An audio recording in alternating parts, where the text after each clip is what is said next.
You're now tuned in to the sounds of Phase and the Third Eye Rap Musical Orchestra. Know what time it is, my nigga? Are we obsessed with mediocrity? Then why we live below standards of what a guy should be? We buy designer clothes before owning property, just to flex on other people. Look what we got, but see, we live for others without living for ourselves. When the only thing that matters is generational wealth. To break the cycle, making sure it don't continue. We still drive through knowing that what's on the menu. It's killing us hard. We still think like my God is better than your God when there's only one God. Still waiting on a nigga named Jesus to save us when it's God within us till we know it will never wake up. We still believing in old tales like heaven and hell when ain't nobody came back from the dead to tell. But tell me what's truth, no one knows for sure. Got my individual truth and your truth for sure, for sure. Too many broke dreams and smoke screens to kill you. Too much TV and phone screens to kill you.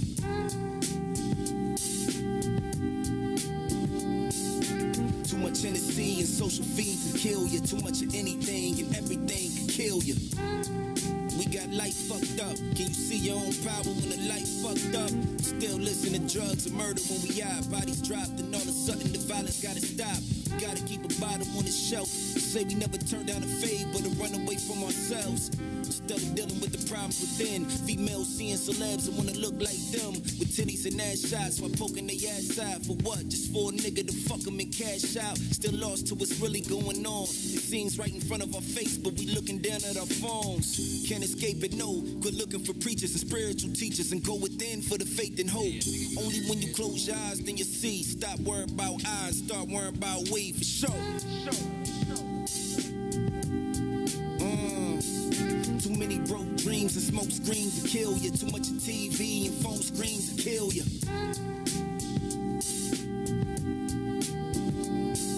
Too much of McDonald's and Starbucks to kill you. Too much of anything and everything can kill you.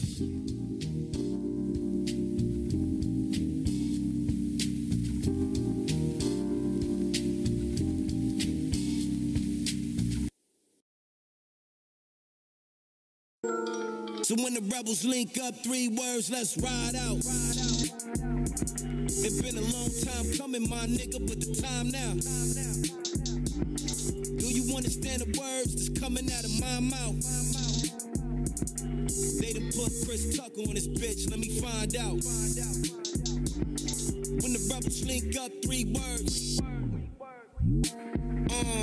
The type of nigga that ain't really with the games. As a young rebel wanted money and the fame. Now I realize all this shit don't really mean a thing. It's 2017, you still get whips and chains. Only difference is they come with rims and diamonds that bling. But third, do your thing, I ain't trying to intervene. Leave that to them niggas shooting hair on. What I'm saying is, y'all get the message. Young and I'm restless, so anything less than my vision not impressed with. Keep my circle small and symmetric. Not an in-crowd type of nigga that's some Ron Artest shit. Verse Detroit when he tested. Ben Wallace, I've been deprived of niggas knowing I'm blessed with the gift. Fuck a minimum wage salary. Life is your reality, the hood is a mentality. Young youth need a reality check. Money bulging out their pockets till they mind is in debt. Cause beef what they said, they quick to put dough on your chest. So wear bulletproof, still them niggas trying to invest. That's business, one-on-one. It's something that you need to know. We only gain power when we turn which way the heat is blow. So when the rebels link up, 3 words, let's ride out. It's been a long time coming, my nigga, but the time now. Do you understand the words that's coming out of my mouth? They done put Chris Tucker on this bitch, let me find out. When the rebels link up, 3 words.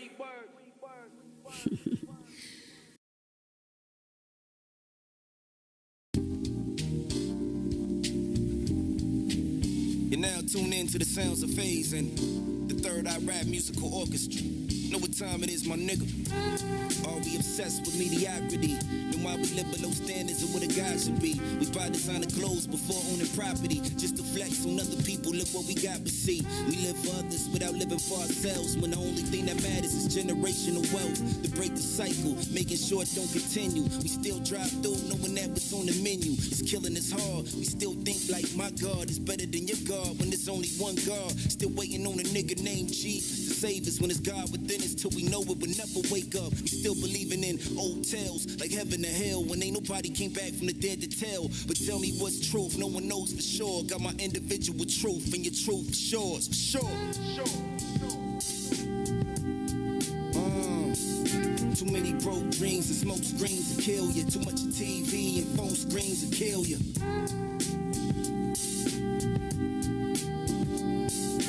Too much Hennessy and social feeds will kill you. Too much of anything and everything can kill you.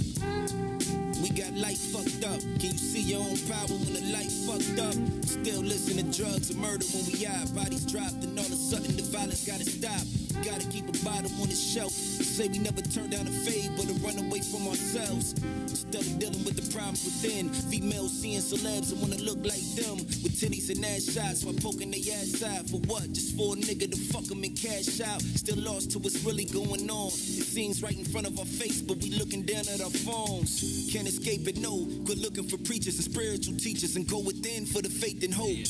Only when you close your eyes, then you see. Stop worrying about eyes, start worrying about we, for sure.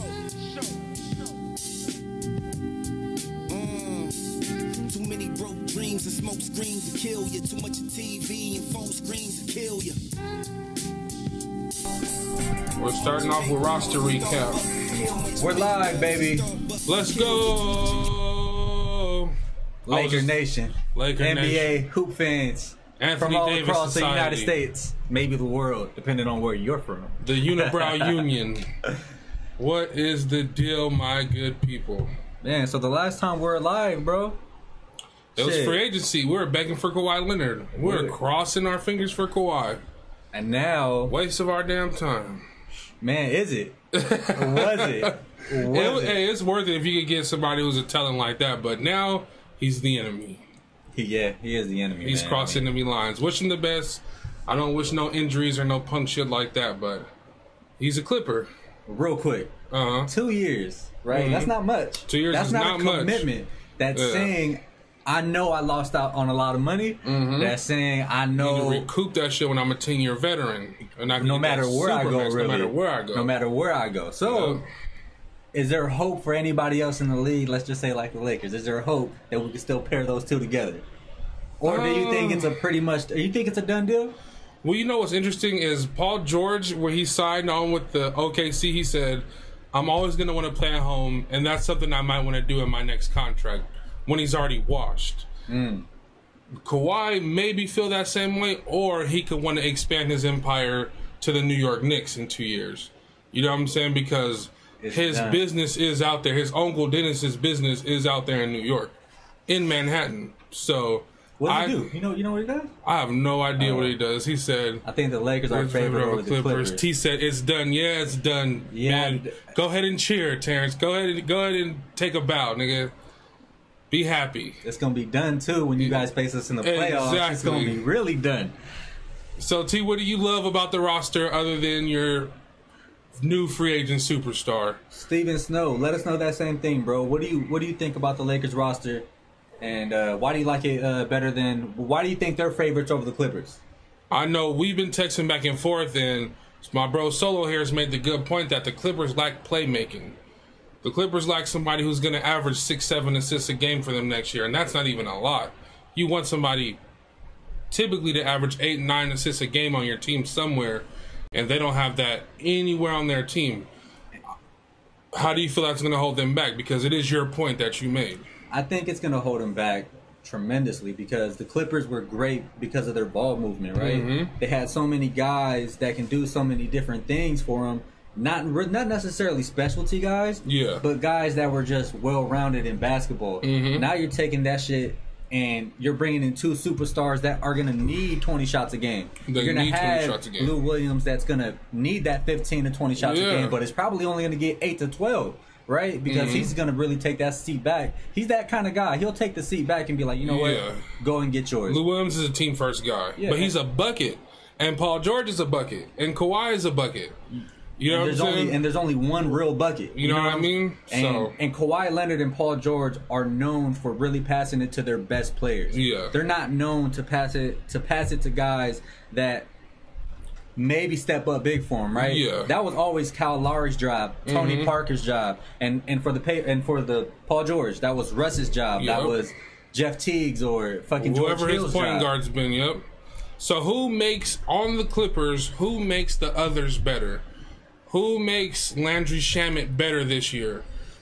When Shea helped make him a lot better last year, they were a good pairing together. They had a really good rating on the court together. And not just that, it's like that system was, built on moving the ball, get everybody involved. Let's take the best open shot. Let's not just force feed these guys to take us to the place that we want to be. Yep. And now that's changed. Now that you're a little bit more thin in the front court, do you have to start Montrezl Harrell now rather than bring him off the bench? You know what I'm saying? Because now their front court is a lot thinner than it was last year. I personally think they still go with Lou Williams and Harrell off the bench. And just start Zubac? Yeah, start Zubac. Hey, Clipper Nation, all Clipper fans, I hope you guys know that you have no answer for Anthony Davis. Yeah. When it comes to Lakers versus Clippers, you guys probably have us on the wings, of course, because you have two of the best wings in the game. But I think from a guard's perspective, you have better scoring guards, but you don't have no defense in the backcourt besides Patrick Beverly. And I think your front court, you have no stretch big men other than JaMychal Green and the new rookie. You have no lockdown defenders in the front court. Your best big man is 6'8". Kawhi or Paul George is going to be guarding. Going to be guarding Anthony Davis, and they're going to be getting destroyed. It's going to be Zubac or Harrell that's going to be guarding, or JaMychal Green that's going to be guarding Anthony Davis. And Boogie. Who's going to guard Boogie? And what's crazy is you can't make the argument saying. Don't laugh, Terrence. He can't make the argument saying Kawhi Leonard and Paul George is going to be guarded by Anthony Davis. That's not easy work right there. But Stephen Snow says he liked Bradley Pickup great. No, you better not leave, T. We're talking Clippers this whole episode. You better not leave. I like the Pickup too. Great two-way player. Of Avery Bradley. I love the Avery Bradley pickup. Now, he's had a down 2 years. All the numbers say so, and everything points to him being on the down end, but he's 28 years old. He's had groin and lower leg injuries at the same time. So he said if Durant was healthy, Nets would be the big favorites. They are very deep. I just don't know about Jared Allen and DeAndre Jordan. And if Durant's healthy, he's technically a stretch 4. You can say that, but I don't know about the ascending Jared Allen and the declining DeAndre Jordan. I think they're going to have their roles messed up. When Jared Allen should be playing 32 minutes a night, he's really on the upswing. And DeAndre Jordan's not the defender he once was. Still a great rebounder, but he's not nowhere near where Jared Allen's talent is right now. Yeah, Allen should start over Jordan, but is he? Is he going to start over somebody making $10 million a year when he's only entering his 3rd season in the NBA? And he's just playing that summer league right now. Yeah, that's... You know what I mean? So, do they see him as a pillar of their franchise, or do they still see him as a young center needing to improve? If I was a coach, I'm like, Jerry, you can't play that. We need you next season, right? Yeah. But the fact that you're letting them go out there and just get that little slight work, that tells me a lot about what he's you think in year about 3. That's supposed to be when you're done with summer league if you're a top prospect. But let's talk a little bit more about that depth though. He was saying who do they have on their team now? So Dinwiddie would be coming off the bench. Karis LeVert, you still have Joe Harris, you still have the 2 foreigners, Rudonius Kurucs and Dazan Musa, who they're both pretty good. They're both developing. I like Kurucs a lot. I kind of wonder who else they have, to be honest, because it seems like they have Taurean Prince now, who's a solid 3-and-D player. The Nets have a good squad. They just need that overwhelming monster to come back in KD, and they need him to still be KD. This year, Kyrie Irving's basically just going to be playing playground basketball all year with defenders and shooters around him. Now, I believe he has better role players around him in Brooklyn than he did in Boston, because he still had guys trying to figure out what their roles are going to be in the NBA. And Gordon Hayward trying to come back and solidify his role back in the NBA. You have Joe Harris, who knows I'm spotting up, I'm shooting, I'm making 44% of my threes. Karis LeVert's going to defend and drive to the basket. Jared Allen is a perfect role-playing big man. I really don't understand why they got DeAndre Jordan. It really bothers me that they got DeAndre Jordan, to be honest. Yeah, and that Boston thing, like you said, you got guys trying to figure out what they're going to be. But then you also had a front office and a coach that was force-feeding guys to become something. They wanted Gordon Hayward to be that superstar again. Exactly. They want Jason Tatum to be that superstar, Jaylen Brown to be that guy. Okay, I love this question by Steven Snow. I don't think Houston got much better, do you guys? That's a beautiful question, and that's something that I had a post on. I put it on my Facebook and my IG this past week that James Harden and Russell Westbrook have both led the NBA in usage rate over the last 5 years. How does that mesh well? Does James become more of a shooter? Because people think James Harden is a good shooter because he makes a lot of step-back threes, but his shots are so difficult, he only shoots about 33, 34% from three every year. Yeah. He's not a high-efficiency three-point shooter because of the difficult shots he's taking. Now, with Russ, will Russ get him easier looks? I believe so. Does James Harden want those easy looks, or is he going to catch the ball off a screen and dribble 55 times and do a step-back jumper? And and they're both used to that. They're both their coaches just saying, hey, you're the guy that needs to get us going. I don't see either of them taking that much of a step back. I mean, Chris Paul was the one that took the step back. Yeah, he took a major step back. And he was willing to. Chris Paul turned himself into a spot-up shooter, turned himself to a guy that just get others involved. I mean, who's going to do that for Houston? Steven Snow, he's up on it. He knows what he's talking about. Houston's biggest mistake was getting rid of Ariza and giving CP3 that huge contract. Trading for CP3. They had such a deep roster. The assets that they gave up in a sign and trade is just bad asset management. They traded Harrell a year too early, and then they acquired Lou Williams midseason and didn't even give him a full season to play under D'Antoni. Exactly. And Patrick Bev. And Pat Bev. Oh, man. And a pick. And then Ariza, like you just stated. Ariza's just a perfect role player to play with superstars. That team, you know what I mean? I think beats Houston without KD. Warriors without KD. Oh, yeah. If they kept it really intact like that, yes. Yeah. Because not only did they lose Ariza, they end up letting, was it Al-Farouq Aminu or Luke Mbamute? Yeah, Luke Mbamute for the Clippers. I don't want to just mix them up because they're both African. That's fucked up.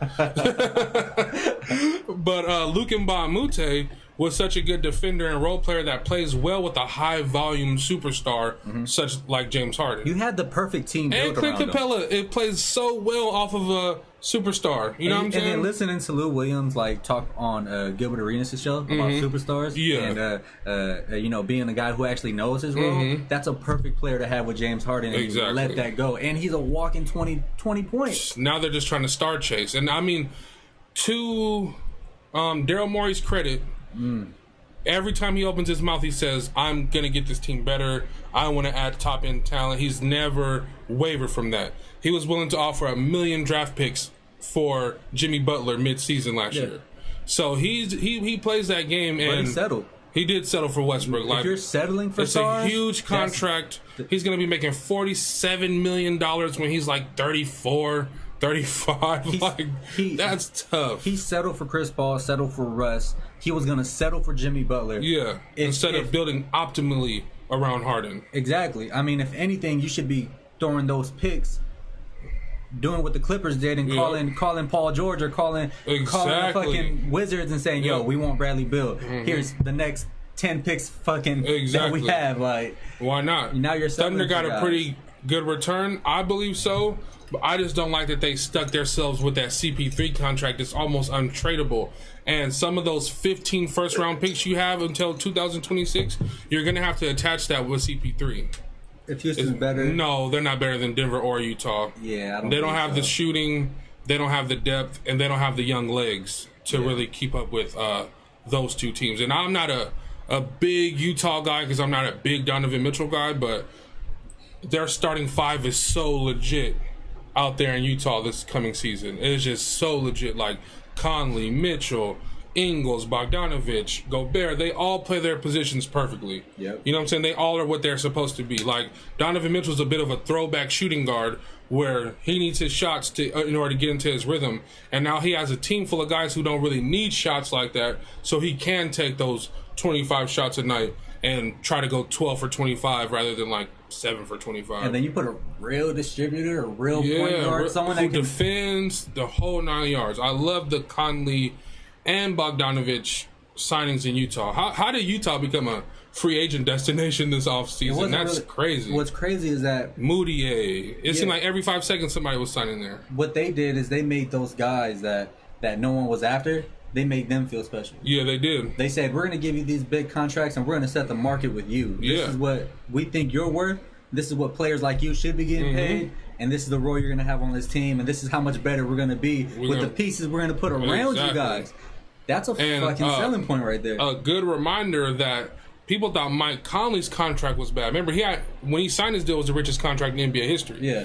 And people were like, why would you do that for Mike Conley? He's not this high-end talent. Well, you go to a perfect situation where Donovan Mitchell's still on his rookie contract for 2 years and a third if you want to let him go to restricted free agency. That's the perfect situation. And how much better are you going to make Rudy Gobert? Yeah. If I'm Rudy Gobert, I'm fucking salivating over the fact that you had to play with Ricky Rubio. Yeah. You had to play with, I mean, you still got to play with Exum, but those were he has such a smaller role now, you know what I mean? Like, this was the craziest offseason. Yeah, this is the best offseason. I'm not sure what was more exciting, getting a new NBA champion in the finals or this offseason. I love seeing both. Like, I love seeing somebody other than the Warriors and Cavs in the finals, and I love seeing a new champion be crowned. Even though Kawhi's the enemy now, I love seeing him reach King of the Hill status on his own after the injury with San Antonio, after his name got dragged, after the load management. You know what I'm saying? To see him reach that peak, it was tight to me. And now load management is a selling point to free agents. Exactly. So, I mean, being able to get Paul George, too, that was amazing. That's crazy. That's a coup. Yeah. That's a coup. I remember, man. Where were you? In the hospital. Yeah, oh, shit, yeah, I forgot. Yeah, that's one of those things where you remember where you were. Yeah. That was crazy, man. And shout out to Anthony Davis in his press conference yesterday for saying he does not want to load manage. He wants to play every game he possibly can. But you know he wants to I know the Lakers training staff ain't gonna go for that. He ain't gonna play no 82 games. But if he's destined to, if he really wants to play 70, 75 games, I mean, all the power to him. He is 26 years old. And before this weird last season, he played 70-plus games in each of the last 2 seasons before that, as he was establishing himself as the dominant monster in the game. I mean, Anthony Davis, man, it's just crazy to have him on your roster. And to see him be introduced yesterday was just... With LeBron James, he should be a top 3 player to win MVP. Oh, yeah. Yeah. It's going to be a great competitive season. Yeah, it is. Because it's a lot of teams who can make cases for why they can win it. You know, Philly seems to believe they have this all-time great defensive roster now. And, you know, I don't blame them. They have a great defensive roster. It's just, is Al Horford, who's been playing the 5 since Atlanta, going to be, you know, a new age 4-man? I don't know. He shoots the ball well, but he doesn't shoot it a lot. You know what I'm saying? Joel Embiid's only a 25% three-point shooter. So, you know, that front court shooting, I'm not sure about. I can only see the Bucks and Sixers out of the East. Yeah, that's all. Those are the only 2 elite teams in the East, and the Bucks, I don't think, got better. But if Giannis takes another step, then they got better. You know what I mean? They lost Brogdon, they lost some depth. They only were able to re-sign their own guys. Yeah. You know what I'm saying? So they didn't get a new influx of talent. But Giannis is 24, and he was just 25, 12, and 6. Like, yeah. So if he takes another statistical leap and efficiency leap, like, they'll be there. Yeah, they'll have something to say in the end. I honestly don't see the Sixers doing it. They lost. I mean, losing JJ Redick, that's gonna hurt them. You're not gonna get it shooting wise. You're not gonna get. They don't have enough shooting right now at all. No, you only have Tobias Harris. I mean, he's solid too, but he struggled with them. But I think he struggled in part mostly because Jimmy was right next to him and all that. So I think he'll be better, but it's really gonna come down to their 2 superstars, Ben and Joel. Like, how much more better are they gonna get, especially on Ben Simmons end? Yeah. You know what I mean? And I love Josh Richardson. That's one of the most... We talked about it on here before. Josh Richardson is one of the most valuable contracts in the NBA right now because he signed a second deal for only like $6 million. So you have him for a long time, and he's a hell of a defender. He can shoot it. He can really play. Yeah, so I like him. Really only the Bucks. I honestly believe that. I really think it's the Bucks is... You know, it's for them to lose. Yeah, it's theirs for the taking for sure. Yeah. They just won 60 games. They're going to be their second year in this system with Budenholzer, who was the coach of the year. So I can see the Bucks coming out. But also, if Ben Simmons takes a leap and is more on the Giannis trajectory and Embiid still Embiid, I mean, top end talent wins out usually. Now, is Giannis better than both of them? Some people would say that, but if Ben Simmons takes another leap and Embiid stays healthy, I mean, at the end of the day, in those playoff series, that's what it really comes down to. I'm not gonna lie, man. I'll take Brook Lopez over. I'm not saying Brook Lopez is better than Embiid, but for his role, yeah, I'll take the Bucks outperforming the 76ers just off coaching. Yeah, coaching. Guys that know the Budenholzer's a way better coach than Brett Brown. I honestly believe. I mean, even on 2K apparently. Yeah. No, but like, I think Brook Lopez would get that man out of his game. Yeah. Embiid though is like Embiid. He's so good. Like he's so good. It's just his health takes him out of the game, and him. And then you got Robin Lopez. Yeah, they got Robin Lopez to be a pest. But I like the Sixers high-end talent. I'm not gonna dismiss them as of yet. I would like to see them play first and see how that meshes, because Horford's a hell of a defender. Embiid's an all-time great defender. I forgot about Horford, bro. Like, Embiid's literally one of the best defenders you're going to see when healthy, when he can move laterally. Embiid is something else on the defensive end. Like, I don't want people to sleep on that. If Giannis doesn't have a perimeter game, it's over. That's it. You're not going to be able to just drive on Horford. I mean, even if you put who would be the 4? Who would be the 5? I mean, Brook Lopez, right? But who'd be your Brooks 4? The 5. You don't have Mirotic. They don't have Mirotic no more. So who are you planning besides putting another guy that would have to go in the paint to deal with Horford and Embiid to get boards? Maybe they plan on giving DJ Wilson a bigger role. Maybe they think he's ready. I don't think he's ready, but man, that's actually he's really their I forgot only about 4. Horford. That's interesting though, because now you clog the paint. Remember, and you tell Embiid, you challenge Giannis to say, "Come get your 30 a game with these long arms up." Yeah. Where will the Pacers rank 3 to 5 seed? Okay, now the Pacers got one of my favorite rookies in the draft in Goga Bitadze. I know they already have Myers. I was about to call him Myers Leonard, Miles Turner, and Domantas Sabonis, who are both really good. But off the bench, especially if they give Goga like 20, 22 minutes a night, he has such a good touch and he has such an NBA-ready body. I think he can help them a lot, but at the end of the day, it's really going to come all the way down to Oladipo. But you also have Brogdon now. So if you have a healthy Oladipo and you have Brogdon, I mean, with that, they have front court talent. I think they could be the 3rd seed in the East. It's conceivable because I don't love Boston like that. I would have loved to have seen Bogdanovich stay. Yeah, that would have been. I would like to have seen him stay too. But I mean, you do bring in Brogdon. So yeah, I honestly rank them right below Philly and the Bucks. I think they finished 3rd. I don't think they finished lower than 4, to be honest. Yep. I think they're going to be one of the surprise teams. I honestly think it's going to be a breakout year for Miles Turner. Yeah, hopefully. They just broke him off. Remember we were saying did he get a contract or not yet? They broke him off. I just think it's if the Pacers really take that leap like the Raptors did last year, they could possibly dethrone Philly and go to the finals with the Bucks, depending on where they're ranked. That would be crucial because people, I mean, they lost their best shooter, but they still have a lot of shooting in Indiana. You know what I'm saying? Aaron Holiday is a really good shooter, ready to take another step. Brogdon, we know about his efficiency. Oladipo had proved himself to be a better than 37% from 3 shooter, above average shooter. So Miles Turner is a 35% plus 3-point shooter. Yep. You know, and I think next year he's going to drop like 18 a game. Yeah, so him and Sabonis. I mean, Sabonis already gets. Sabonis is so efficient. Yeah, so it's. And Boston got much worse. Boston got a lot worse in their front court. Boston has no defensive big man on their team right now, unless Robert Williams has gotten more mature and more trustworthy. They already did not like him his rookie season. He wasn't showing up to practices on time, and he wasn't doing anything the Celtic way. So I don't know about that. I like Robert Williams' talent a lot. I was hoping the Lakers would have drafted him over Mo Wagner, but shit, he would have been in New Orleans right now anyway, so it don't really matter. But maybe Robert Williams is center for them because Enes Kanter, as good as he is at getting rebounds, offensive rebounds, and has nice touch around the rim, he's one of the worst low post defenders in the NBA. He gives it up as much as he gets it. Like, he gives it up more than he gets it. You know what I mean? Like, but he's good for 15 and 10. Don't get me wrong. Probably 17 and 10 in this situation with Boston because I don't really believe in those young wings in Boston. But Kemba can still get you 20. Yeah. Morris was their second best player last year. That's why I say that. Yeah, he was. Because those young guys didn't show up. And Horford didn't really have his best season last year offensively, but he was very good defensively. I mean, I know people probably look at his 12-6 average or whatever it was, 13-8 or whatever, but he's a monster defensively. But yeah, they lost the Morris twin. That Morris twin went to New York. Their fourth power forward they signed in New York.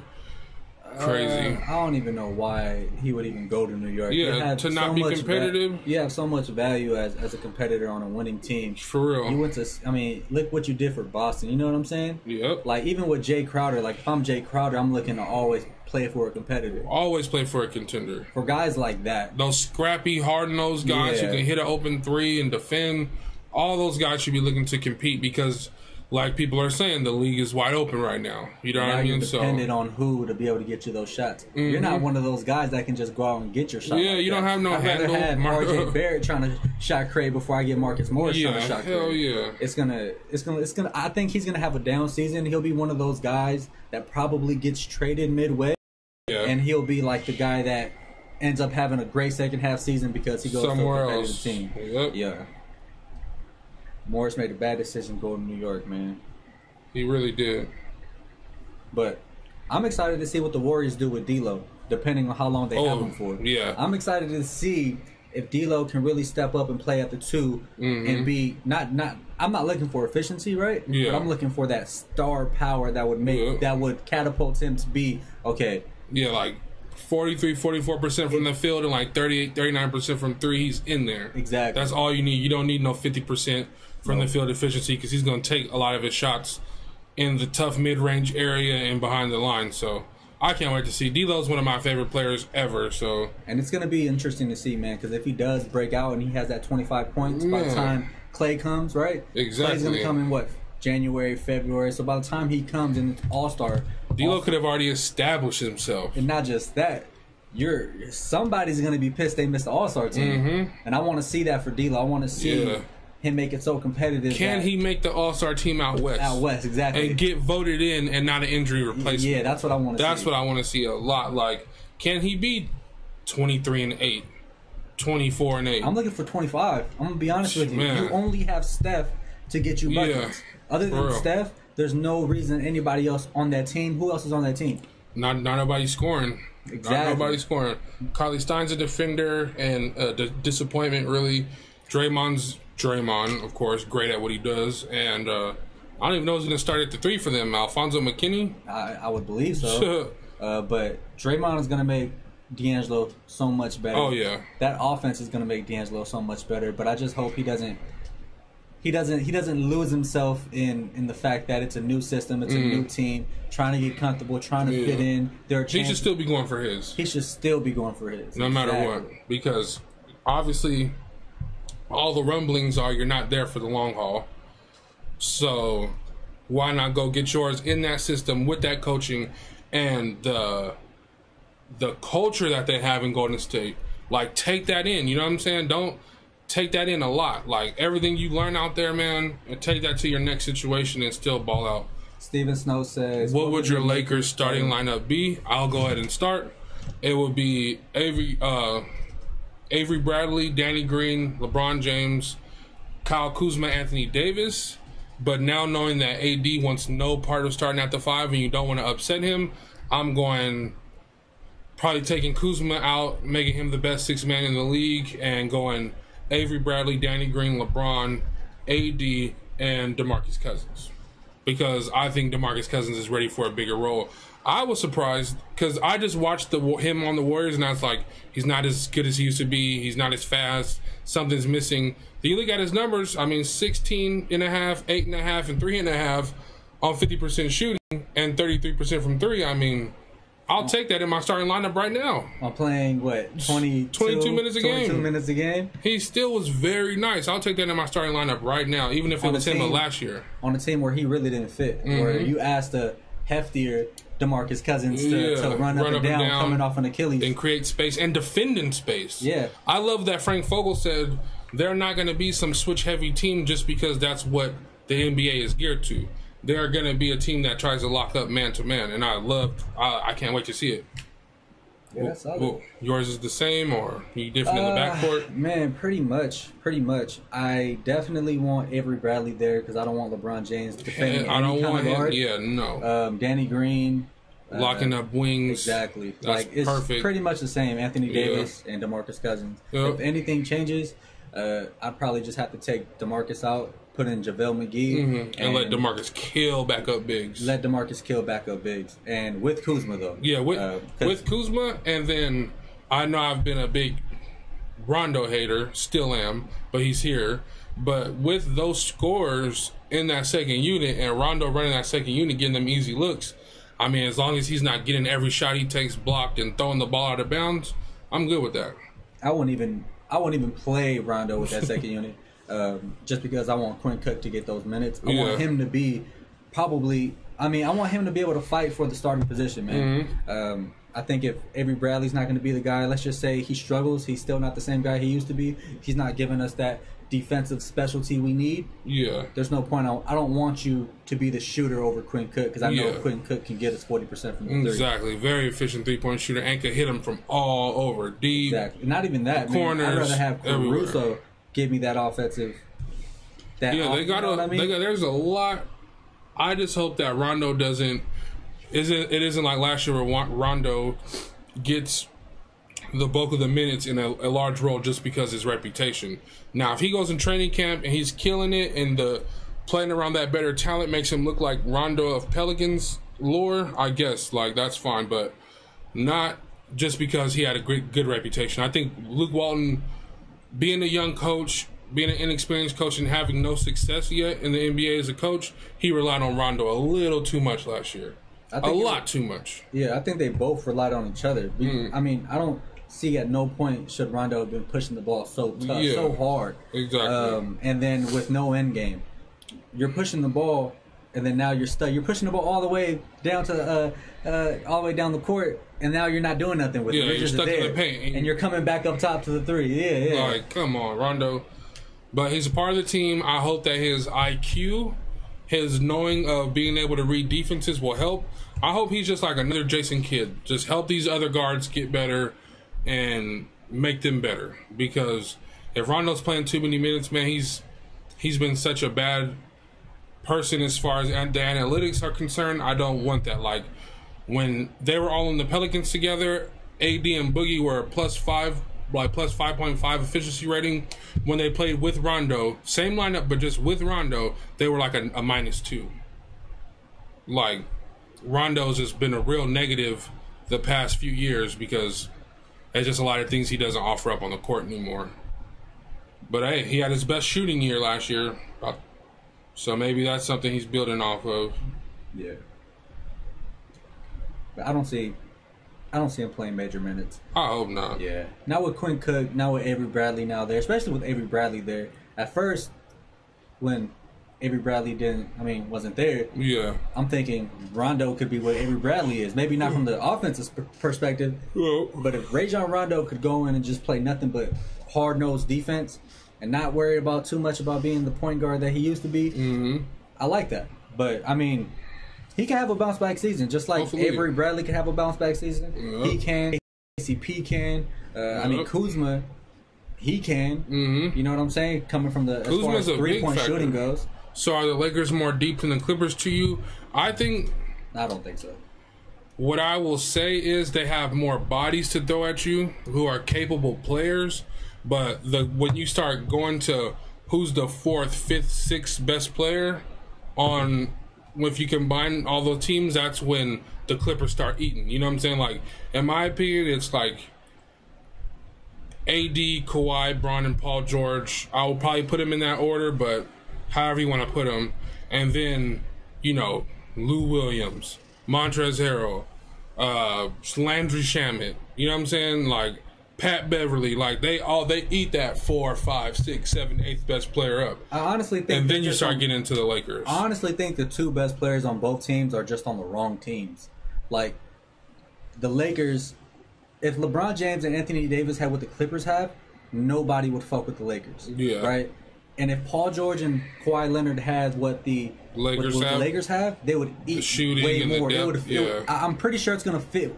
I have a feeling Lou Williams is going to go back to being the Lou Williams of old with the Lakers. Mm-hmm. He's going to get in the way a little bit. Yeah, exactly. Yeah, he used to piss me off when he was a Laker. He's definitely going to get in the way. It's gonna look a little sloppy at first. I think it's going to go up until like March, right? Where it's going to still feel like, okay, they're still trying to get a hold of each other.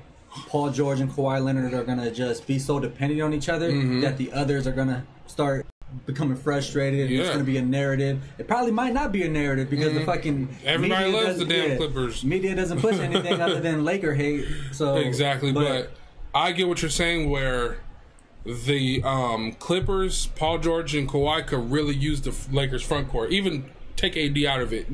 They could really use DeMarcus Cousins and JaVale McGee a lot. They could use a wing / stretch four like Kuzma a lot. Yep. You know what I'm saying? They could use an efficient 45% from three Danny Green a lot. But hey, we got those guys. I'm happy we have those guys. I love the Lakers roster. I love what they put together. I wish there was a little bit more athleticism in certain areas that we just don't have. But I'm fine with that as long as everybody is bought into the team concept of everything. Yeah. If everybody is bought into, we got a 26-year-old monster. He's the focal point. Let's feature him. He's going to play defense. He's going to play offense. He's going to do everything right. Let's just all be for Anthony Davis's rise. Now, I think if LeBron wants to win MVP, which he's capable of doing, I'm not saying he's not, but if he wants to win MVP, if he doesn't want to pass that torch a la Dwayne Wade for him, you know what I'm saying, in that first year, then I think it could be a little sticky. Yeah. That's the only thing I'm worried about is that, like, that at the top, like that 1 and 2. I believe AD should be the one this season. I think he should be the number one guy. And obviously LeBron will be better than any other second star or supporting star in league history. And that's that's a two-edged sword really too, because if LeBron James doesn't put up the numbers he's used to, people are used to seeing him 27, 7, 27, 8 and 8. They're gonna say that he's past his prime, he's old, AD can't do it by himself. But he's gonna coast throughout the whole regular season. I have a strong feeling his numbers are gonna be like 22, 8 and 8 or something like that, right? He's gonna get Kuzma involved, AD, Cousins, and when it comes to playoff time, he's gonna turn up. And if he doesn't turn up and he still keeps it steady like that, and we're at the Western empowered these other players so well. And we're at the Western Conference Finals, looking at the Clippers or looking at the Houston Rockets. Yeah, or whoever comes up, Denver. There's gonna be so much hate for LeBron James talking about. He's lost. LeBron James doesn't step up, the Lakers are gonna lose. Yeah. It's going to be that whole you know how they season. paint narratives around LeBron, man. Yeah, so it's especially on the Lakers now. Yeah, so, it's gotten crazy, man. It's so interesting. The offseason has been so great, but I believe I will put the Lakers roster up against anybody, just like Anthony Davis said yesterday.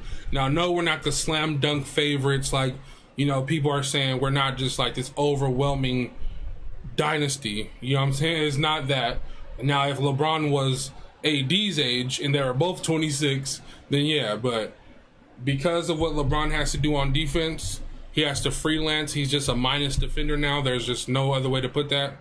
I think that hurts a little bit, especially if Avery Bradley is not back to his Boston form. I think that's like, there's so many what ifs on our team. We could either be an extremely perfect fit, or we could have the team like last year almost, except for without all that redundant shot creating, right? And the youth, we're just gonna have a lot of pieces that we thought could be good movable pieces or pieces that fit that now bring nothing. Yeah, like Avery Bradley could still be ass. Yeah. KCP could still be the guy that shoots just a little too much.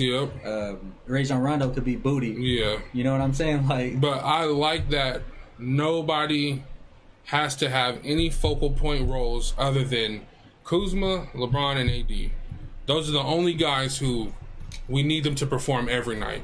There could be games where Danny Green goes, 2 for 8 from 3 and has a bad game, and we could still win that game. There could be games where, Avery Bradley is looking like Avery Bradley of last year, and you could sub him out for Quinn Cook, and Quinn Cook's just bombing. Maybe we're not defensively what we need to be, but offensively, you got LeBron with 4 shooters around him like he's supposed to have. You know what I'm saying? So I love the the different scenarios that Rob put together with his roster, because if it calls for a team that has 2 big men or a team that wants to bang, okay, Boogie and AD all day. You know what I'm saying? If it's a finesse team, well, AD's going to have to play more 5, and Kuzma's going to have to be out there with Danny Green, with Avery Bradley, with LeBron. Like, there's so many different variables to this team and what this team could be. I love it. It's really going to come down a lot to coaching. Does Frank Vogel know what he's doing? Is he aware enough to stagger AD and LeBron instead of just trying to play them together all the time? Can you, like, you know, come with them in the first quarter, take LeBron out at the end of the first, let LeBron have the second quarter, then, like, take AD out in the third quarter, then let him have the fourth quarter, then bring Bron at the end of the fourth quarter? Can you really stagger those minutes like you should? Because that was Luke Walton's worst quality as a coach. That's why I was hyped for Ty Lue, because Ty Lue said, well, the first thing different I would do is I would stagger LeBron and Brandon Ingram. Like, I was like, somebody, like, why didn't anybody ever say that? That's the smartest way to go about it. And they never got staggered. Luke Walton always put them in. He always had everybody set in at the same exact time instead of staggering them. So I'm hoping to see a lot of staggering with our stars, with Boogie and JaVale. I'm just hoping that Frank Vogel is that good veteran coach who really, really gets it. You know what I mean? That's all that could hold this team back, in my opinion. Because you have so many different options that if you overplay somebody, or if you say, I have to have this guy in there with that guy, and don't let everybody play together when they're hot or when they're going, I think that's what's going to stagnate the team. Nah, shit, yeah. Yeah. Would you rather Doc coach the Lakers? Man, that's interesting, and that's a really good thing to think about. We don't know. I would have to put more thought into it. I personally don't know, because I haven't seen Frank Vogel coach this Laker team yet. Yeah. If we're talking just over Luke Walton, of course, anybody. You know over what I'm Luke. saying? But you never know what Frank Vogel could do for this team with 2 superstars like and LeBron, his defensive mindset, especially when he had semi superstars back then in Indiana, of Paul George, who was barely coming up, an all-star in Roy Hibbert. You had a David West type person. You see what I'm saying? Like, and he got the most out those guys. So now none of those guys except for PG. Sorry to cut you off, but none of those guys except for PG was the same after leaving Frank Vogel's system.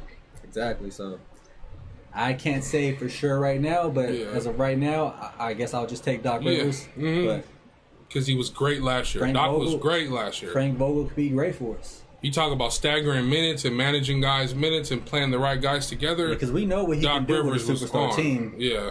With the Celtics, even with the Clippers. You know how well he could. I mean, honestly, man, it's never ending with him. Every team he's been on has just been to the playoffs. I don't know if there's ever been a year where he hasn't been to the playoffs. Only when Orlando one year, when they first got T-Mac, they didn't make the playoffs. But that's about it. Yeah, like even But then, he got a lot out of them, though. He had like fucking Pat Garrity playing minutes. But back then you had guys like that all over the league. So. For real. Yep. But Doc's a great coach, man. It would have been nice if we had, some shiny superstar coach.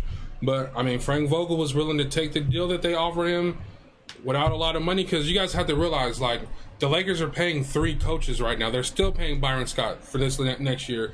They're still paying Luke Walton for 2 more years after this, and they're paying Frank Vogel, and they're paying Jason Kidd a head coach's salary. And they have Lionel Hollins. Yeah, so they have a lot of money tied up in coaching. So they needed somebody to take that small 3-year deal worth not too much money. And Ty Lue wasn't willing to do that. And Ty Lue's nowhere near the defensive coach that Frank Vogel is now. Ty Lue's a mastermind offensive coach. But, you shouldn't really need a mastermind offensive coach if you have LeBron, AD, and shooters. Like, it's very simple what you should be doing on the offensive end. It's really not, you don't have to do a whole bunch of things. Like, this team does not need to be coached like the Warriors are coached. This team doesn't need to be Spurs-esque or Warriors-esque at all. They don't need to play with a fast pace, and they don't need to play outside in. They can play. They could go inside out and outside in. They should do actually both almost equally as much at the time. Now, is Frank Vogel going to preach enough ball movement and off-ball screens? And do we have the shooters to come off the screens and hit them? That's kind of the only thing I'm worried about, that this team doesn't have Kyle Korver or shit. Even Nick Young is good at this. You know, coming off screens and bombing threes. He brought up to me that KCP is probably the best off-screen three-point shooter on the team, and that's not really where you want to be. Now, Danny Green is like in the 100th percentile of standstill catch and shoot threes, which is just going to be so much fun to watch. He like doesn't miss. And what I'm excited too with KCP though is he doesn't have the bodies you have setting screens the last couple of years with the Lakers. Yep. You got small guys setting screens for you. You gonna had be a lot Lonzo, of shoulder screens. You had Lonzo, you had Rondo, you had Josh Hart, you had Kuzma. Why was Lonzo like the best screen setter on our team last year? That's embarrassing. So now you actually have Boogie.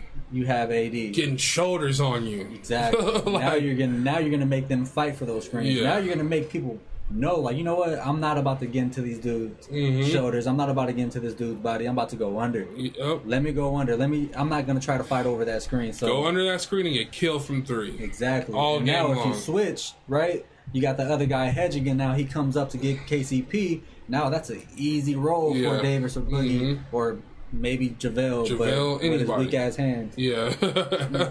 You know what I'm saying? So yeah, no, it's like pick your poison with this team. Exactly. It's really pick your poison with this team. Now, that's what I love about not having to rely on KCP hitting those shots, because we didn't have the threat we have now in the Boogies and the our big men for sure. Yeah. Guys are going to get us those buckets on that pick and roll. Yep. Other than Julius Randle, but when he left.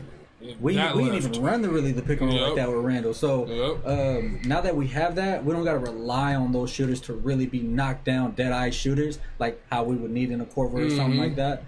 So maybe it takes some pressure off of KCP to be able to hit more shots, or maybe it takes some pressure off of Avery Bradley to get back into rhythm like he once was. And it's gonna be fun to see. Your prediction. Now we're gonna be wrapping up here pretty soon. I gotta get some predictions up out of you. You know, the Lakers and the Clippers are gonna play 4 times in the regular season. Oh yeah. Is it who wins more out of those 4? Is it a 2-2 thing? Pelicans had a pretty good offseason. Pelicans had a great offseason after losing AD. Yeah. They recovered from losing a superstar better than I've seen. Like, they had a great offseason. Yeah. And they got another superstar. Alexander Walker, baby. Yeah, he's doing really, really well in Summer League. He's killing shit in the Summer League. I don't want nobody to ever say they always believed in Alexander Walker before I come out and have a huge audience to say it to. Yeah. No one better ever say it. That's all I got to say. But back to your prediction. I was asking you. Okay. Who's gonna win more out of the 4 games? You know they're gonna play 4 times. Yeah. Do you think it's gonna be like a little petty thing where a superstar always sits out every game of Clippers versus Lakers? On a back-to-back, I definitely think so. But it's, man, I honestly don't know. Like, I don't know who would win that series. I don't know who needs it more. I don't know if the narrative, even if getting those wins would work towards the Clippers or the Lakers' favor. It will work for the Clippers for sure. Just because at the end of the day, it doesn't matter if you don't win a chip with that team, especially this year. But if the Clippers 4-0 the Lakers throughout the regular season, we'll never hear the end of it. That's for sure. True. But that doesn't matter though. That means nothing. That's just what we're going to hear. But it don't mean a damn thing, because in the playoffs, I have a hard time believing anybody stopping LeBron and AD, especially if Kuzma takes another step and DeMarcus is closer to prime DeMarcus. I mean, good luck. The Clippers need the season, the success of a season more than the Lakers do. So I'll say that. That's true. The Lakers need to win like 50, 51 games. And not even that. Just make sure you got a good seeding, and I think they're good to go. If the Lakers make the fucking playoffs in the 6-7 seed, that alone right there. I mean, if the Clippers make a playoffs in the 6-7 seed, that'll hurt them more than it would hurt the Lakers. Yeah, I don't see either team being in a 6 or 7 seed. Yeah, but that's just gonna. I just wanted to make that point that if the Clippers don't win during the season, it'll hurt them more than the Lakers. It's gonna hurt them more than the I'm Lakers. just nervous about if the Lakers aren't like a juggernaut at any point in the season, what that does for the coaching staff with Jason Kidd right there and all that. And if the Clippers make any moves, if they trade anybody during this season, that's all bad. Yeah. You have the perfect... Yeah, you don't want to be moving things around. You might want to pick up a big man off the buyout market or something. So the second we see the Clippers trade anybody, if that happens, bad news for you Clipper fans. Yeah. So who's your prediction for Most Improved Player of the Year award? Could it be Kuzma?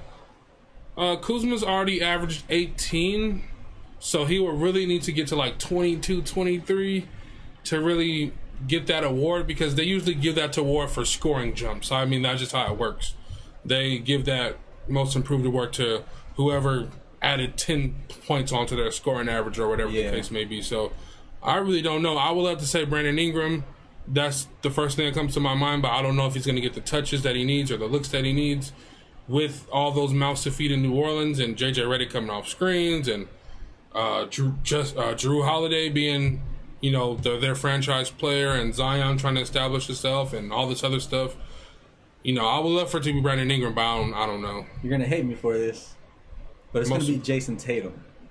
Jason Tatum's going to win Most Improved, because I don't think Kemba Walker's going to be able to do what he did in Charlotte or what Kyrie was able to do.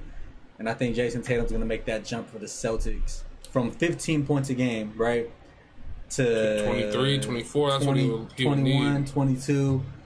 And I think he ends up getting it because they're going to overblow that. I mean, again, that's a huge-ass jump, good-ass jump. But I think it's going to happen, too. You know what? Either Jaylen Brown or Jason Tatum, but I think Jason Tatum. He said Randall because he's on the Knicks. Well, Julius is already 2010. Yeah, Julius. So maybe if he went 25-12, 25-13, something like that, which possibly I think he's capable of, especially with nobody around him. You know, maybe Terry Rozier on the Hornets. Terry Rozier could possibly do it if they're good. If he has that that dog in him to be good. I'm trying to think, man. I'm trying to think of some legit candidates. I mean, Tatum, of course, if he has anywhere near a good breakout season, the media loves that guy so much. He'll win. The second he makes the jump to 20 points, it's over. That's his award. He'll be an all-star. He'll be everything. Yeah. I don't... It's tough. I mean, there's a lot of guys that could break out, but it's tough to name. It is. So I think Turner's going to have a breakout season. And, like, Ben Simmons is already 18-8-8. What can he really do? Yeah. That's hard. Yeah. He's coming from such a high pedestal. It's like, how do you win Most Improved for Ben Simmons when you're damn near elite? You just Pascal can't shoot. Siakam. He just won that shit. He could win it again. He could probably come out start 26 a game maybe. Hey, if he does, he just. I mean, what D'Lo's at 21 a game last year? Yeah, 21. 21 and 7. Not at 25 points. Yeah, 25 and 8 ain't gonna do that. Yeah. Ugh. It's tough. Hey, this is gonna sound crazy, but I just read some good news about Markelle Fultz. About people seeing him or whatever the case may be, seeing him work out. He's getting that starting job in Orlando is his.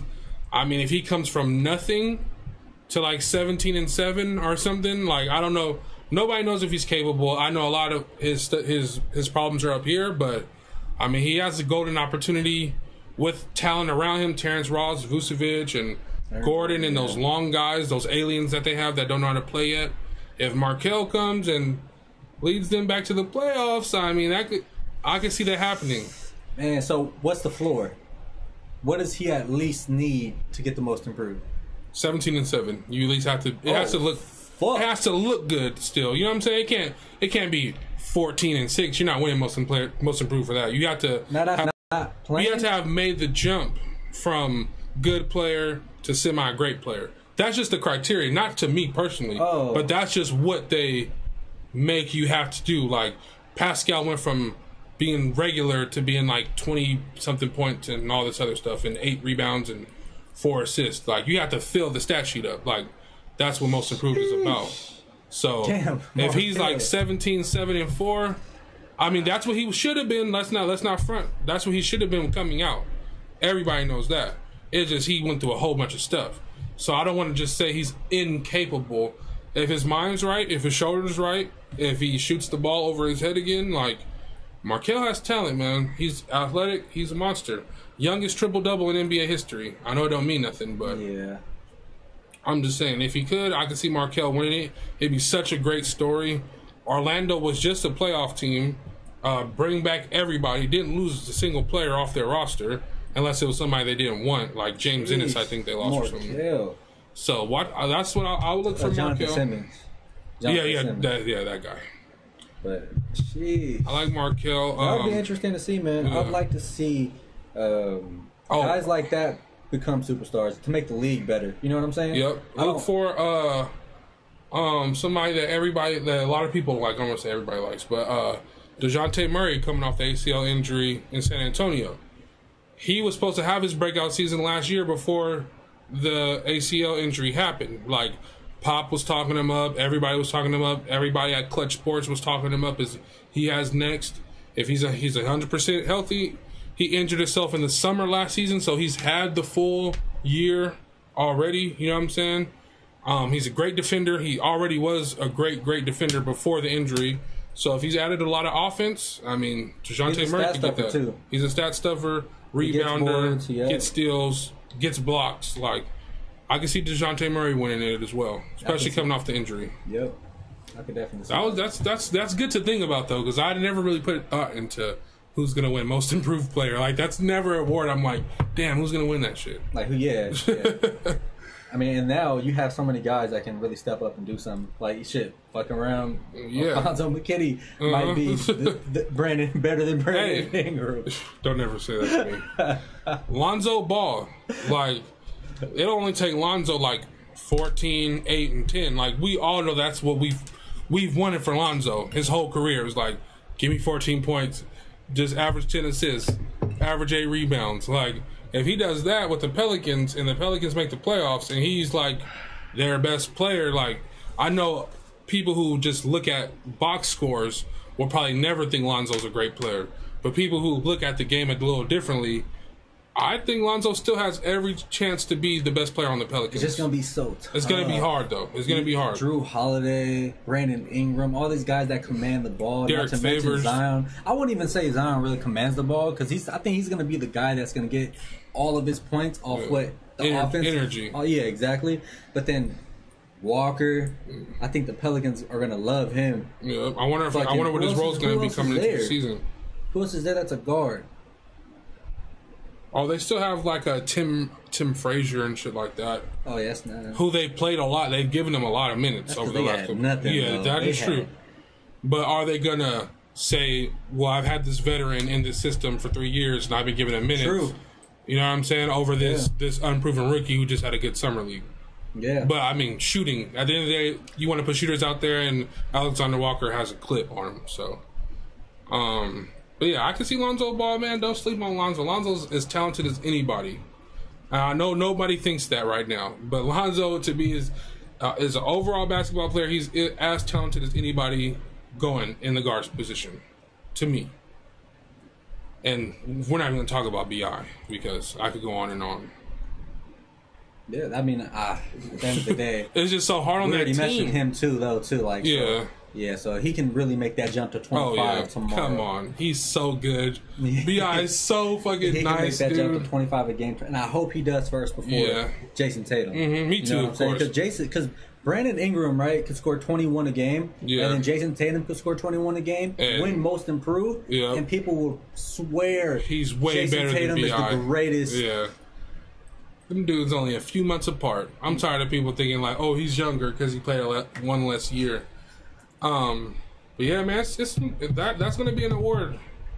That's going to probably be the most exciting award to look out for. It could be because Kristaps Porzingis coming off of an injury. If he's back to superstar status, but a little bit more, productive than he was when he made that last All-Star team and started in the All-Star game 2 seasons ago. If he makes another leap that looks better than that, would you just give it to him? If I don't never know if Kristaps is ever going to average double-digit rebounds. He's just not a rebounder. But if he's averaging 26, 27. And we don't even know what his body's like over there in Dallas. You know what I'm saying?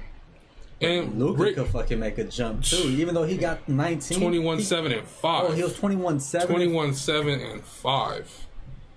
In his rookie season, and nobody talks about it. I mean, people talk about it, but definitely not enough. Yeah, bro. He was great in his rookie year. That's so crazy how you could see him playing in Europe and be like, he's such a good shot maker. I know he's not athletic, but he's such a good, just difficult shot maker. He just has an understanding for the game. Luka's that guy. I don't know if there's any most improved awards in the cards for him because that's MVP. He's going to MVP contention. Yeah, that's MVP. I don't know if that's ever going to be on his list. Wow. Because to win most improved, you have to not be good first and then get good. Like, wow, Luka, man, Luka Magic. That's crazy. But super nice with it. Yeah, this was good. Overall, who won the offseason?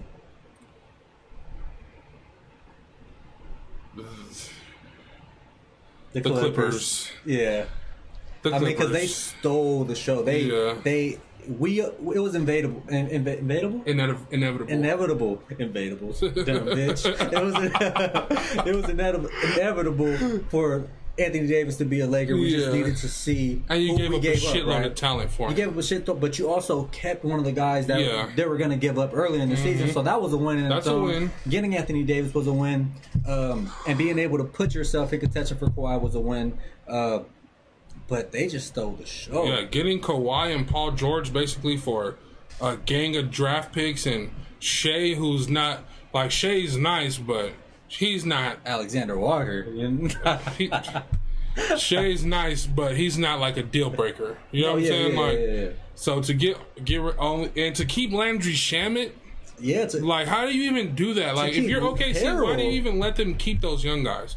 Take all their young guys and all their picks. Their depth. Take their young guys, their depth. On a 3-team trade, take that depth, get more picks. They didn't cripple them at all. Hell no, you gave them Paul George. I mean, again, you got a lot of draft picks, but they're not thinking about the draft. They can give a shit about the draft right now. You know what your picks are going to end up like. Yeah. You know they're going to be from 20 to... Mm-hmm. So as much as I love the Lakers and what we've done, I'll say Clippers won the offseason just because of wow factor. Yeah. And you went from having a bunch of scrappy role players. You kept all those scrappy role players, and you added 2 high-end stars, and one is holding the championship belt as the king of the NBA as we speak right now. That's with 2 redundant superstars. They are redundant, though. You don't see... it's crazy. Does Michael... let's just be... I hate to say it like this, compare them to Michael and Kobe. Course. But does Michael and Kobe really work together to win a championship team? The one thing is that makes them different than those 2 GOATs that we're talking and comparing them to. Yeah. Is Paul George is so good catching and shooting. Yeah. 40+% catch and shoot guy, 45% plus open 3 guy. Like, that's something that Michael and Kobe aren't. That's something that Michael and Scottie aren't. That's something that Kawhi Leonard isn't, even though Kawhi and Paul George are better shooters than Kobe, Michael, and Scottie. You know what I'm saying? So, but they're playmakers too, so I guess that shit would work. You know what I'm saying? Because they actually can get anybody involved and make them that much better. Yes, Kawhi and Paul George's stats passing to their teammates, or you know what I mean? Their percentage of assists to their teammates, making them like better, as much as I'm saying Paul George's catch and shoot is what makes them work. Who's going to give him the ball? In his shooting pocket when he's coming off the screen. Because Kawhi's not that good at getting his shooters the ball, other than Danny Green, who he doesn't have anymore. Exactly. And Danny Green shot 45% from 3. I think anybody would be good at getting him the ball. And then Paul George isn't as good doing that either. Especially without Russ setting him up. Exactly. So it's interesting. It is interesting. I think Anthony Davis has the highest ceiling of all the LA superstars. I think he's the one on the come up. I think he's the best one. I mean, you're 7 feet, right? You're 7 feet. You're able to get the numbers that Kawhi and Paul George have. Yep. You're just as good as a defender, just as good, better rebounder, right? Yep. And you're just as good as a playmaker as they are. Exactly. And they're wing players. Those are guys that need to be. That should be setting guys up. Exactly. So I love it. AD for MVP, yes sir. Unless LeBron gets in his way. Which I don't think he will, because why would you not want to set him up for success and get a few rings on your way out? AD for MVP, Lakers 2020 champions. Who wins the Finals MVP? Oh man, because it's like they just give that to LeBron. Like he's a walking triple double. Exactly, especially in finals and series. If Anthony Davis gets 30 for the series, right, with 13 boards and 4 assists, and let's just say 3 blocks. Yeah. But LeBron James has 25, 11, 11. You give it to LeBron. Yeah. Okay, now he brought up another great question. Steven Snow has been coming with a fire. Where did we get you from, Steven Snow? Are you off Reddit or are you off Twitter or what? Who else could you see win MVP? Kawhi Or Jokic? I mean, Jokic is probably due. you know, yeah. After that playoff run he just had, even though they didn't go deep, but he was so good. They fuck around, finish first, and he gets 25, 10, and 8. Yeah, like You know what I'm he's saying? that Like, guy. Yeah, Jokic is not. He is really good. That's honestly, who's really the best center in the game? Who's really It's really between Embiid and Jokic. Who do you like more? Like, what is your taste? Because it's really only them two at the 5 spot. Big men holding down the center position. I don't count Anthony Davis in that group. So, who do you like more? Embiid, defense, tries to shoot it, but really can't. I know a lot of people think Embiid can shoot it, but he's only 25%. Jokic is a elite 3-point shooter. yeah. Elite passer, elite rebounder. Now Embiid's an all-time defender. Is AD a lot better than Embiid? Damn, this dude coming with the questions, bro. No. Is AD a lot better than Embiid? It Like, depends on what you like and what you want from your big man. yeah, If you're talking about AD at the center position, do you want someone that's going to get you a bucket? AD is so good when he plays the 5, dude. I don't know why he doesn't like to. Is he? His numbers are stupid when he plays the 5. Like, you know what I mean? So it honestly, hard. It all depends on what you like. I Because guess. Embiid could 45 and 15 you. AD could 45 and 15 you. Just the Both way- have 3 or 4 blocks. They're just going to do it different. Yeah, exactly. They're just gonna do it different. I mean, that's a and good Embiid question. looks a little bit scarier doing it Yeah, when he's 'cause he doing looks it like like, AD. "Grr." You know what I mean? Yeah. And his body doesn't seem like it can do those twists and turns And all that turnaround so jumpers fluidly. and all yeah, that. it doesn't seem like it's. I'll never forget when, not this past year, but the year before, when we had our young Lakers squad with Lonzo's rookie year, and they played Philly like the first month of the season, and Embiid had like 47 and 17. Oh yeah. And I think Ben almost had a triple-double. B.I. played well, but it wasn't nothing on their level. And on the radio the next day, I'm delivering packages and shit, and everybody's just killing the Lakers for not having enough talent and for them having better talent than us. And I would trade everybody on our team for Embiid and all this other stuff. Like, but then we went to Philly that year, and B.I. hit that game winner. Yeah. The best Laker game in the last 6 years, period, was that Lakers at Philly. Lonzo sets up B.I. switches to 3 and has no emotion. And the only difference between those two scenarios is that those two players had time to do that. Yes. Those two players had a steady coaching. Development, all that. Exactly. Take your time with your injuries. Be as good as you can possibly be before we even put you on the floor. And our guys didn't have that. They got rushed out there, and neither of them had NBA bodies. You know what I mean? Ben and Embiid come through looking like 7-year veterans and shit. Yeah. Like, but yeah, man, I thought that was going to be a great rivalry for years to come. So is AD better than Embiid? Hell no. Yeah, AD's better than Embiid. I was like, I thought you said it's Embiid better than AD. Oh, no. Yeah, AD's the best. A lot AD's better. the best. Is he a lot better No, than no, Embiid? no, no. There is nobody a lot better than Embiid in the NBA. I'm sorry. Embiid's like creeping into my top 5 over guys like Harden and Westbrook and Steph. Yeah, other than Kevin Durant. Yeah, like Kevin Durant, when healthy, is just that guy. Yeah. So behind that, I mean, would you put Anthony Davis there? Top 5 players in the NBA right now. I'm gonna put you on the spot. Kevin Durant's healthy. Kevin Durant's healthy. Yeah. And Kevin Durant. I mean, KD I think, 1, yeah. Kawhi 2, AD 3, LeBron 4, and Embiid 5. That's mine, low key. Except I'm probably putting AD number 1 because I'm a Laker. I don't give a fuck. Yeah, I think no matter what, Kevin Durant for me is number 1. Yeah. KD. I think KD, AD, Kawhi, Bron, Embiid. That's so tough. Just as of right now. But what about Jokic? We just said how much of he said Kawhi, Durant, Bron, I'm forgetting about Giannis. Yeah, that's what I'm saying. I'm forgetting about Giannis like he doesn't even exist. Yeah. Dang, that's tough, bro. Kawhi, Durant, Bron, Giannis, AD. You agree with that? It's really tough. I mean, it's hard. I like. I'm talking about like if you're talking about all time draft. And you got a number 1 pick. Yep. Everybody's healthy. Everyone's healthy. I'm always picking Durant. It's hard not to pick Durant. I'm always picking Durant. He's shooting, the defense, the handles, At 6'9", the driving to the 6'10". basket. Like, and then you have an all-time draft, so you're gonna pair Durant with all-time players. Like, so that's tough. Like, it's really tough. It's really hard. But Durant's number one, and I don't know how to layer the rest, man. Is Durant number one? Is Golden State Durant number one over Miami Heat LeBron James? Over Miami Heat LeBron James, 40% from three, 60% in the paint, all-time defense, all-time. That's the thing. Like, but that's not who LeBron is anymore. Exactly, so it doesn't matter. I was just bringing up the hypothetical. But if you're comparing the best season to the best season so far, it's still just so hard. Kevin Durant can still get a shot over anybody. LeBron. Like, over that LeBron. He's still shooting over that LeBron. He's still shooting over that LeBron. He averaged 30 in that finals. That's what's so amazing. And he was 24. He averaged 30 in that finals. Imagine if somebody did that. Like, we take things out of context so much. Yeah. Imagine if Tatum is 23 years old in the finals and gives LeBron or KD or somebody 30 every night. Yeah. That would be so much hype around that shit. Yeah. But I don't see nobody on that level. Top 5 is hard. Top 5 is so hard. Yeah, top 5 is hard. Like, it's... Because you just... Like, I just dismiss Giannis. Dismissing Jokic. You just really do. I honestly don't put Giannis in there yet because he's just not... His buckets just come too difficult for him, I think.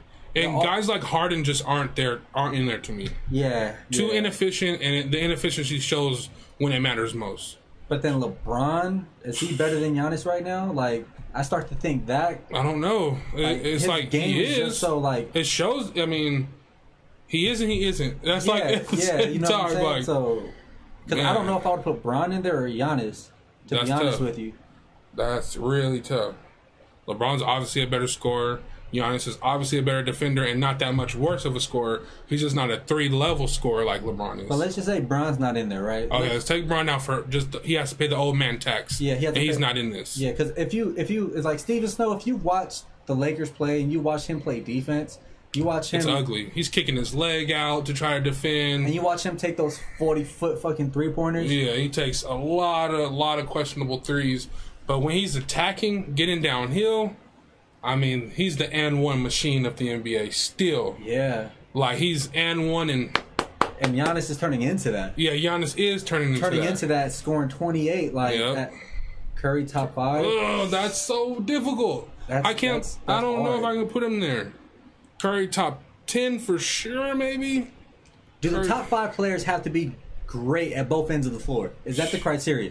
Or they just have to be so overwhelming on the offensive end. Yeah. Because if you're overwhelming on the defensive end, who cares?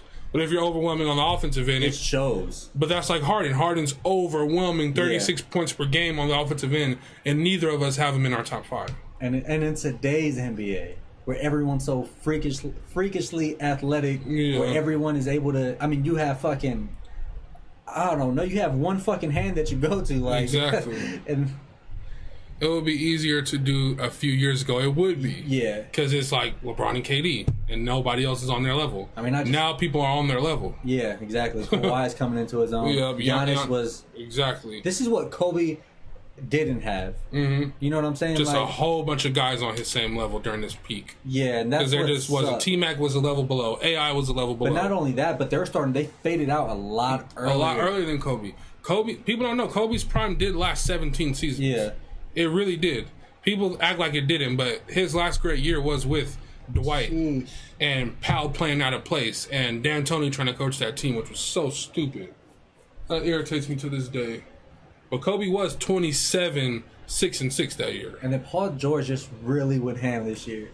Man, he was just finished top 3 in MVP voting. He's nowhere near my top 5. He just really went ham this year. So it's and shot a crazy percentage from 3 on a lot of attempts. Yeah. That's tough, man. This NBA is crazy, dude. It's going to be exciting. But to recap, no, I don't think the Rockets are that good. I don't think they got that much better. Fuck, that's still just so hard. Maybe I can come back on the next episode. And we'll go through our award predictions on the next episode and our top 5 predictions and all that, because you got to put a lot of thought into that, man. We do a lot of research around here on this One-on-One with Dolo and Simon podcast. It's not just talking out the side of our necks. So I really want to come with an informed answer for you, but right now I don't have it because so many people are nice. It's so much easier if I just think of it as KD's injured. Okay, yeah. So if KD's injured and out, I mean, is Kyrie better than Steph Curry? I don't think so. I don't think so. Because fuck, Curry just so dangerous. And Curry's been getting rebounds all of a sudden the last couple of years, like 6-7 rebounds. And he's dangerous where you want him to be dangerous. Mm-hmm. Like Kyrie's gonna give you those tough shots. Like, you don't want tough shots. Yeah, you don't. You know what I'm saying? And Curry don't need the ball nowhere near as much as Kyrie. And you're only 6'2", 6'3". I don't want you to be doing all of that. Like, that's for real, man. This is crazy, dude. We're at 1 hour and 20 minutes now. This is supposed to be an hour-long episode. It's been real, though. Yeah. Steven Snow, you are the man, for sure. Yeah. Hopefully, please subscribe, man. We're gonna come back with another episode fairly quickly because we've been on pause for a minute. Yeah, we've been waiting for all this shit to settle down, and now we can actually start thinking about shit, about what we want to start doing, man, what we want to start talking about. Yep. Definitely give us some ideas, man. If you follow us on Twitter, hopefully you can. Yep, right up there. Yeah. Give us some ideas on what you want to hear, and we'll definitely do that for you, man. Hit us up, bro. But with that said, I think this was a solid man. This has been the most popping podcast on the planet. One-on-one with Solo and Diamond. Laid back basketball talk. No weird politics. Still coming at you guys, man. And we'll be right back very soon. So he wants us to do a power ranking. Next episode, we will do a power ranking. A power ranking of what? Duos? You want just players? Probably just the teams. Probably rank those teams. Okay. How about let's do all those power rankings? How about let's do the best duos, right? We'll do, I guess, since there's not many great duos on the team, in the league, we'll do like the top 7. Yeah. Right? So that way we can include like Giannis and Middleton or something like that. Yeah, are you going to include Jokic and Murray? Yeah, you can include, he said top 30. Top 30. Hey, well, our next episode is the powerful power ranking episode. Yeah, we're power ranking everything. Teams, and we'll have it listed. Yeah. I'll create some kind of scenes where we could have the shit listed so you can see them. And give us yours too, bro. Yeah. Think of some. Put it down in the chat, and we could compare ours, and we could debate it with yours. Yep, because we're going to be on it. That would be real dope. So make sure you subscribe, Steven Snow. We're looking forward to going back and forth with you, man. It's been really, really real. Wait, so do we create our separate ones, or do we create our own? Do you want a consensus one-on-one power ranking, or do you want Solo and Diamond's one-on-one power ranking? Tell us now, because we're going to start researching tonight. We're going to start putting this together ASAP for you. Sheesh. So that's going to be fun, man. And should we power rank the top 20 players in the NBA today? What's so crazy is damn, bro, this is so hard because is potentially, are we ranking potential? Well, I don't know. Are we? Or are we just saying who's the 20 best players coming into the 2019 season? See, fuck, bro, because I honestly think Ingram's gonna be in there. With us, yes, he's gonna be in there. No, but like I think so for real too. But like for real. But it's no surprise with us that he's gonna be in there. Because then also, if Tatum does take that leap and win most improved, he will have to kind of be in there too. Because he can play defense. Middleton won't be in there. Yeah, it's very possible Clay's not in there. Luka, Ben. So many guys. Donovan Mitchell, with his new situation, he is the primary scorer in that situation. I mean, top 30 teams. We'll do that too. Yeah, we'll just do what we'll do. Yeah, it's the power. We'll do just one because I think that'll probably be a little too much. Yeah, it'll be a lot of talking. So yeah, next episode, look for the super duper power ranking episode. Teams, players, duos, anything else we can think of. All of it. We ain't doing coaches because. Oh yeah. That's stupid. Nope. But yeah, man, it was good shit. It was dope. Chatting up with you, Steven Snow. Yep. I keep wanting to say Stephen A. I know. I keep wanting to say Stephen A. I hope you're staying off the weed. But man, yeah, man. Catch us on the next one. Yep. We don't know exactly for sure, but if you follow us on Twitter, we'll update you the day or the day before we go live. Shouts out to my Reddit people for being nice to me, not killing me every time. I really do appreciate that.